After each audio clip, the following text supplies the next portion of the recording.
बिस्मिल्लाहिर्रहमानिर्रहीम। स्टूडेंट्स, आज हमारा सब्जेक्ट है कॉस्ट अकाउंटिंग बीकॉम पार्ट 2।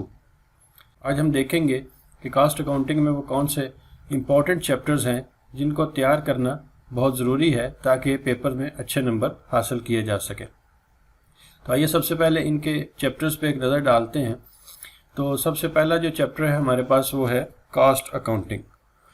इसमें आप जानेंगे nature of cost accounting, cost accounting की नौइयत क्या है, difference between financial accounting and cost accounting, कि फाइनेंशियल अकाउंटिंग और कॉस्ट अकाउंटिंग में फ़र्क क्या होता है, कॉस्ट अकाउंटिंग क्या है, फाइनेंशियल अकाउंटिंग क्या है, दोनों का डिफरेंस क्या है।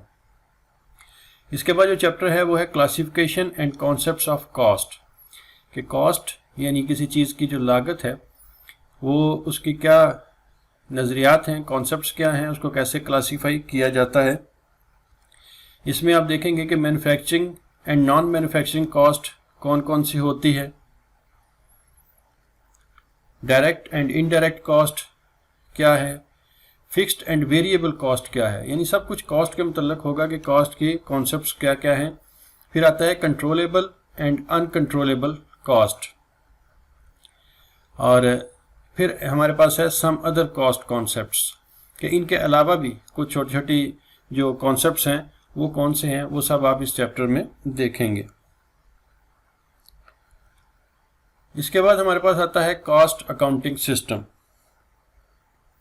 कॉस्ट अकाउंटिंग सिस्टम में आप देखेंगे कि सिस्टम क्या है अकाउंटिंग का, कॉस्ट अकाउंटिंग का सिस्टम क्या है, चार्ट ऑफ अकाउंट्स इसमें कैसे बनाए जाते हैं, वोचर सिस्टम क्या है, ये सब आप इस चैप्टर में देखेंगे। इसके बाद जो चैप्टर हमारे सामने आता है वो है cost accounting cycle, important chapter है।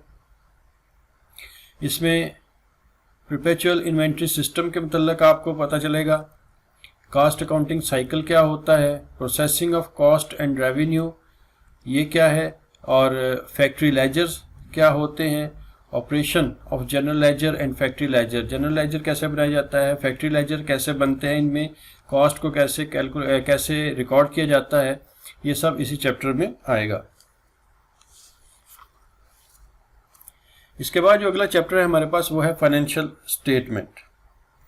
ये बहुत अहम चैप्टर है।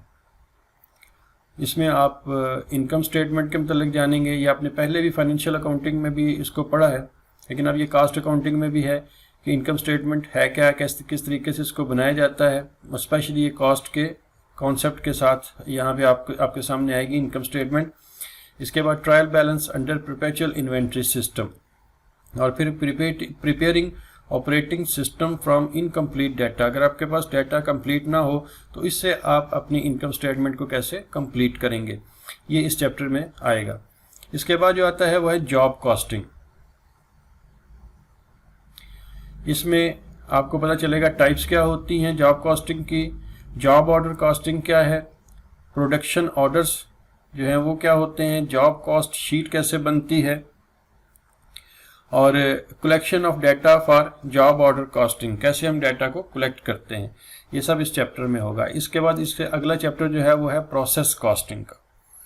प्रोसेस कॉस्टिंग में आप difference between job costing and process costing इसका नॉलेज आपको मिलेगा, और फिर cost of production report CPR ये आप इसमें बनाएंगे, कॉस्ट ऑफ प्रोडक्शन रिपोर्ट कैसे बनाई जाती है ये सब इसमें आएगा, और इसमें से पेपर में क्वेश्चन आना तकरीबन आप लाजमी ही समझिए, इसको आपने बड़े अच्छे तरीके से तैयार करना है। इसके बाद जो हमारे पास चैप्टर है वो है material costing and accounting. Material का चैप्टर भी बहुत इंपॉर्टेंट चैप्टर है। इसमें कॉस्टिंग फॉर मटेरियल कैसे की जाती है, अकाउंटिंग फॉर मटेरियल कैसे होती है, इकोनॉमिक ऑर्डर क्वांटिटी ये कैसे कैलकुलेट किया जाता है, इन्वेंट्री लेवल्स ये कैसे कैलकुलेट होते हैं, और इन्वेंट्री टर्नओवर रेशो इसको कैसे कैलकुलेट किया जाता है। ये बहुत इंपॉर्टेंट चैप्टर है। इसके बाद हमारे पास आता है लेबर। इसमें भी कॉस्टिंग एंड अकाउंटिंग लेबर की जो है वो आपको सिखाई जाएगी। इसमें आप देखेंगे कि कॉस्टिंग फॉर लेबर कैसे होती है और अकाउंटिंग फॉर लेबर कैसे होती है। इसके बाद अगला चैप्टर जो है हमारे पास वो है फैक्ट्री ओवरहेड। फैक्ट्री ओवरहेड में selection of factory overhead absorption base, factory overhead के लिए जो बेस जो है सिलेक्ट की जाती है, उसका तरीक़ेकार क्या है, selection of capacity level, generalising actual factory overhead, कैसे इसको जनरलाइज किया जाएगा, posting of actual factory overhead to ledgers, factory overhead absorption, और फिर आता है एडजस्टमेंट ऑफ अंडर और ओवर एब्जॉर्ब फैक्ट्री ओवरहेड। ये टॉपिक इसका जो है वो बहुत इम्पॉर्टेंट है, मोस्ट इम्पॉर्टेंट आप समझिए इसको। और फिर आता है analysis of factory overhead variance. तो ये हमारे पास वो चैप्टर थे जो कि आपने कास्ट अकाउंटिंग में पढ़ने हैं और जिनमें से पेपर आना है। लेकिन अब हम देखेंगे कि वो कौन से मोस्ट इम्पॉर्टेंट चैप्टर्स हैं जिनमें से पेपर आने का चांस जो है वो बहुत ज़्यादा है। तो हम इनको अगर देखें, इम्पॉर्टेंट चैप्टर्स जो है उनकी लिस्ट ये आपके सामने है। इसमें कास्ट अकाउंटिंग साइकिल, इसमें से पहले आप समझिए क्वेश्चन जो है वो आता है, और इसमें operation of general ledger and factory ledger, इस टॉपिक को आपको ज़्यादा अच्छे तरीके से तैयार करने की ज़रूरत है। दूसरे नंबर पे आता है फाइनेंशियल स्टेटमेंट, 100% क्वेश्चन इसमें से आने का चांस आप समझिए। और इसमें इनकम स्टेटमेंट जो है वो सामने आपके आएगी। और उसके बाद तीसरे नंबर पे जो आता है वो है प्रोसेस कॉस्टिंग, इसमें से भी क्वेश्चन आ सकता है। इसमें आप कॉस्ट ऑफ प्रोडक्शन रिपोर्ट, ये टॉपिक जो है बहुत इंपॉर्टेंट है, CPR banana, cost of production report, इसको आपने बड़े अच्छे तरीके से तैयार करना है। फिर आता है मटेरियल, इसमें से भी पेपर लाजमी है, पेपर में क्वेश्चन लाजमी आएगा। इसमें costing for material, accounting for materials कैसे होती है, इकोनॉमिक ऑर्डर क्वांटिटी कैसे कैलकुलेट की जाती है, इन्वेंट्री लेवल्स कैसे हम कैलकुलेट करते हैं, और इन्वेंट्री टर्नओवर रेशो, ये सारे इंपॉर्टेंट इसके टॉपिक्स हैं, आप इनको बड़े अच्छे तरीके से तैयार करना है। फिर आता है लेबर का, ये 5वां चैप्टर है जो कि इम्पॉर्टेंट है, लेबर। इसमें अकाउंटिंग फॉर लेबर कैसे होती है, और उसके बाद फिर आता है फैक्ट्री ओवरहेड।